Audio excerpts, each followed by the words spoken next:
Took everything. My food stamps, my cash.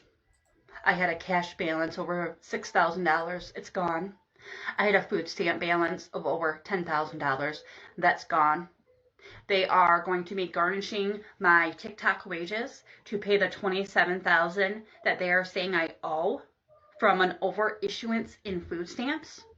My Section 8 is now on hold, so I don't know how I'm going to pay my rent this month. My disability, that's another thing. At first they tried to say that none of us would get our disability checks, but that's a whole other ballgame. Okay, I'm screwed. I can't reapply for 90 days. 90 days I have to go without food, without cash, without a way to pay my rent.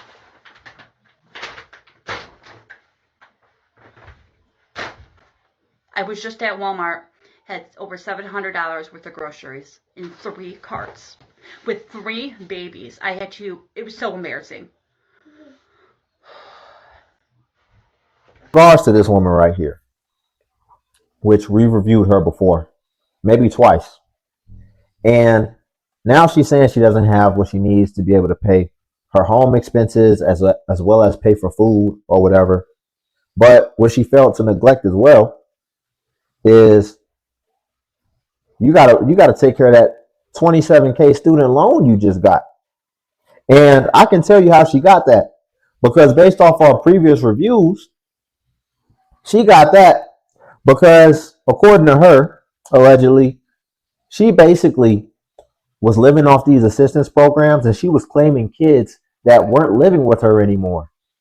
So that's how they then went to claw back that money that she had been receiving. So now she owes it. Now, first, please, y'all, like the video. It doesn't take much time. It only takes a millisecond, and it helps me more than you know. So I know we can forget. If you could like the video, I'd appreciate it. Now, what I'm confused about, before we get into the next clip, is how she said they took away, she said she has $6,000 either in food stamp balance or cash balance saved, and she also had a balance saved in the alternative. I didn't even know what those two things were. I have no idea what.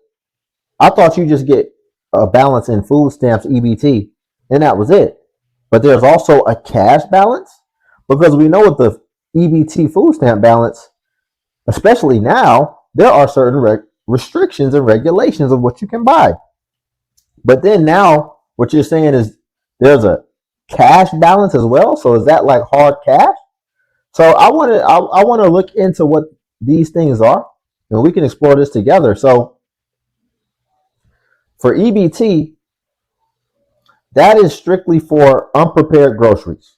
So what you can buy is bread, cereals, fruits, vegetables, meat, poultry, and dairy.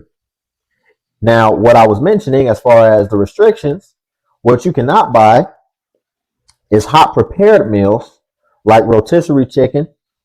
Caveat, this is in most states. You can't buy pet food, cleaning supplies, or alcohol. Now, the 2026 rule in several states is basically luxury seafood like shrimp and crab legs are now being flagged and restricted under the new nutritional integrity waivers. So that's a new thing in 2026. But what I want to focus on too is what is the cash balance. So the cash assistance is basically much more flexible, but it comes with harder accountability apparently. So you can buy anything, and by anything, they mean anything. You can use it for rent, car notes, diapers, clothes, and you can actually withdraw it as physical cash from an ATM. But it says the 2026 lockdown in 2026, you cannot use this balance, well, obviously, at dispensaries, casinos, or liquor stores. So that's pretty much the differentiators between those two, and I didn't even know about that. I thought, if you want to pay for your rent or whatever, you have to get Section 8. I thought food stamps was its own thing. I didn't. So apparently you can also get a cash balance that can take care of just about everything else you might possibly need. That's incredible. Relates to Section 8 housing. Again, I have some breaking and disturbing news as it relates to Section 8, the housing choice voucher, rental assistance, and mortgage assistance. The Section 8 housing program is facing new political and policy pressures from both HUD leadership and Donald Trump and his administration. Now, as federal officials push to tighten the eligibility enforcement, this could and will reshape rental assistance nationwide, which in turn will trickle down to mortgages. On September the 1st, HUD Secretary Scott Turner, pictured here, who was selected by Donald Trump, announced a nationwide policy update and change stating that all public housing agencies, which is PHA, to submit detailed citizenship verification records for individuals who are receiving Section 8 vouchers. And it's not just for Section 8, but it's for housing choice voucher, any type of rental assistance, child. If you late paying your rent for the month of November, they got to submit the documentation as well. Now, this is what they have to submit. They have to submit proof of citizenship, legal immigration status, and name, address, apartment details, and the rent amount. Now, keep in mind, this for anyone that's in that household. So if you have an 8-year-old child that is the beneficiary of you receiving rental assistance, you also have to provide that information on your child as well. So there is no privacy. Now, here's the kicker. So there is no privacy. And then beneficiary is wild. A beneficiary is somebody who receives your assets if you pass on.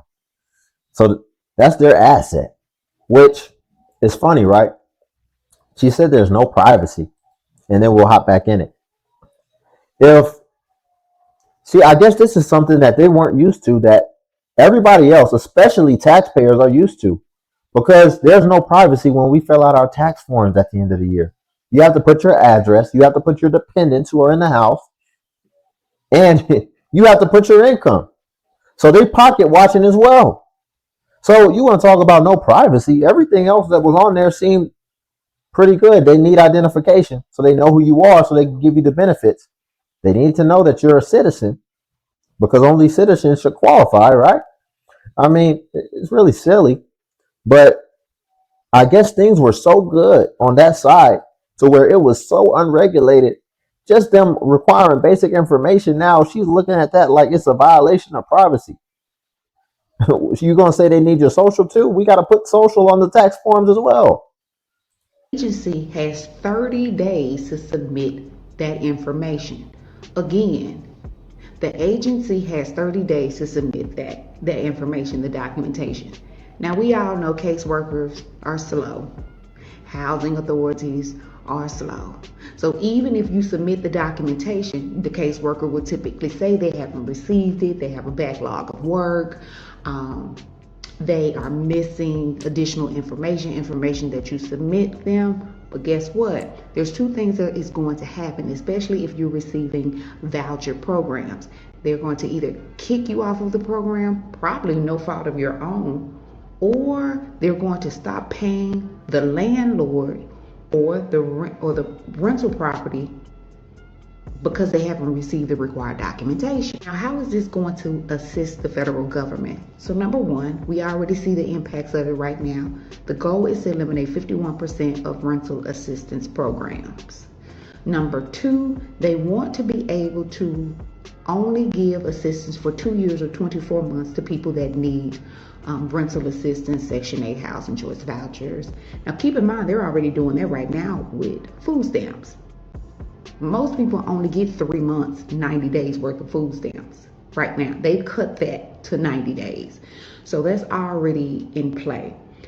The second one is they want to replace government funded with state rental assistance programs, which means that your state will be responsible for issuing rental assistance. Now, keep in mind, most states don't even have the money. which means that this is the easiest and fastest way to reduce costs by 51% for the federal government. Now, before What you mean most states don't have the money? That's a bigger thing we got to address then. Where's the money going if most states don't have the money? And she's mentioning that the case workers and everything are slow. So by the time that 30-day window elapses, you are in potential to lose your benefits. You know who else is slow? From what I see, a lot of the people I review, a lot of these people with no jobs and all the time in the world are slow to do their paperwork and slow to do their paperwork correctly. So, because if, regardless, let's just take it her way and say that they are slow. Okay, well, if you know they need certain verification, certain information, turn it in the first day. And then you got 30 days for their slow butt to process it. It'll get processed in 30 days. But if you're trying to turn it in on the 28th day and you're cutting it close like that, which I would bet that there's a lot of people who would do that, then can't really feel too bad for you if you're trying to do it right in the nick of time. We can watch one more clip. Hey everybody, y'all know I'm here. I'm at home.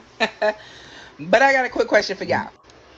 How do y'all feel about them making Section 8 a 2-year minimum thing? Like, do y'all think that is just doing too much, or do y'all think that is exactly what they need? Me personally, I'm not on it. Never been on it. I don't plan on getting on it. Now, if I had to get on it, it is what it is. But hey, but I definitely think that is needed for sure. Simply because there are people that's been on it for over 5 years, over 10 years, and they don't plan on getting off. So with that being said, y'all need to make room for the people who really need it. You know? I don't know though. That's just my little personal opinion about it. I just feel like Section 8 should be a stepping stone for people. If your rent is originally $1,200 and they only making you pay $5 because you only got a part-time job and you only got 2 kids and what, I don't really know how the shit works, to be honest. All I'm just saying is that I feel like it should be a stepping stone. If you know that you're really making this much a month or whatever the case may be, and they only charging you this month for rent, water, utilities, or however that stuff work, and you got $500 left, that's what you need to be putting up. You need to be trying to stack that little paper or something. You feel me? But people get so comfortable so quick with things, they don't think about the bigger picture.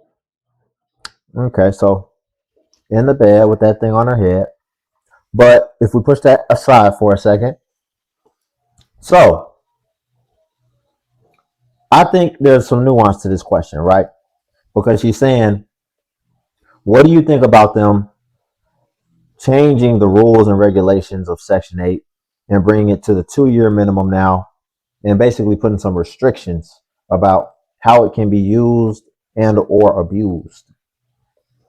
Well, I think it depends on who you're asking. Because, if you ask me the 2-year minimum, that's fine, right? Because there could be people who, when a lot of people make this argument, people who work regular jobs and who have been paying into it and who are taxpayers and who just kind of hit a hard time, hit a pitfall, or maybe somebody who, just got out here and didn't really have the guidance or anything like that. And it gives you a little bit of a safety blanket. So I feel like it depends on who you're asking, because I feel like there should only be certain people who really should even be able to complain about it. And here's why. A lot of people we review, especially when we talk about the people who have been on it for decades and have never paid into it whatsoever and have only taken from it and extracted from it. But a lot of times those are the main ones complaining because it hits them the hardest, because they've been on it so long. They need it. They can't live without it. They can't survive without it. There was never any other way. And a lot of times those are the people who are shouting the loudest their discontent for it. And I feel like they shouldn't be able to really say anything about it because you've never even contributed to it. So you don't even get a say. in my opinion. But yeah, we'll leave it there for today. Y'all like the video. Also, YouTube has a new feature called Hype. And what Hype does is it helps smaller content creators, and it basically pushes us to the same capacity that it pushes the larger content creators. As well as I do have the Patreon link below. And I post self-improvement content on there if that's what you're into. But until then, I'll catch you in the next video.